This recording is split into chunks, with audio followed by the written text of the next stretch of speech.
থানামাজ সর্দার নামে একটি Gmail ID থেকে প্রশ্ন এসেছে, হুজুর আমি দেখছি যে আমার দাঁতের যন্ত্রণা হচ্ছে এবং তারপরে ভেঙে গেছে, রক্ত বের হয়েছে। এটা আমি পরপর 3 দিন দেখেছি, এটার ব্যাখ্যা কি হবে দয়া করে জানাবেন। জি, খুব গুরুত্বপূর্ণ একটি বিষয়। আমরা ইতিপূর্বে আলোচনা করেছি স্বপ্নে দাঁত পড়ে যেতে দেখলে কি হয়, দাঁত ভেঙে যেতে দেখলে কি হয়। তো বিষয়ে বারবার যেহেতু প্রশ্ন আসছে, সেজন্য নতুন করে আবার তার উত্তরটি দেওয়ার চেষ্টা করছি।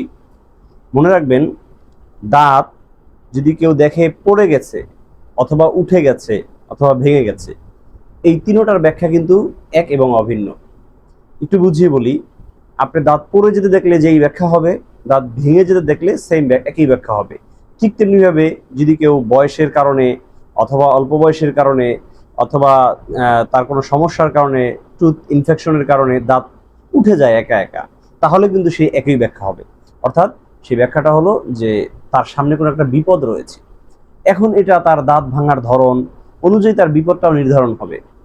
উদাহরণস্বরূপ, যদি কোনো মানুষ দেখে যে বিশাল ঝামেলার ভিতরে মারামারি চলতেছে, সেখানে সে মারামারিতে অংশগ্রহণ করেছে, এই সময় তার দাঁত ভেঙে গেছে, তার মানে হলো তার উপরে বিপদটা আসবে একেবারে পারিবারিকভাবে, সামাজিকভাবে।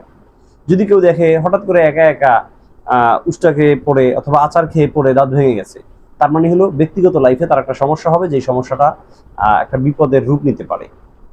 যদি কেউ দেখে যে একা একা কোনো ঝামেলা ছাড়া, বিপদ ছাড়া, কোনো কারণ ছাড়া একা একা দাঁত পড়ে গেছে, তার মানে হলো তার উপরে ছোটখাটো কোনো বিপদ আসার সম্ভাবনা রয়েছে, ছোটখাটো কোনো ঝামেলার ভিতরে সে পড়ার সম্ভাবনা রয়েছে।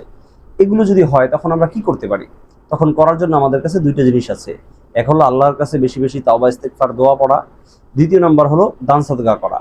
এই দুইটির বাহিরে আমাদের আর কোনো সমাধানের ব্যবস্থা নেই। ইনশাআল্লাহ এই দুইটি কাজ যদি আমরা করতে পারি, আল্লাহ চাহেন তো আমাদের স্বপ্নের যে অনিষ্টতা আছে সেটা থেকে আমাদেরকে হেফাজত করবেন।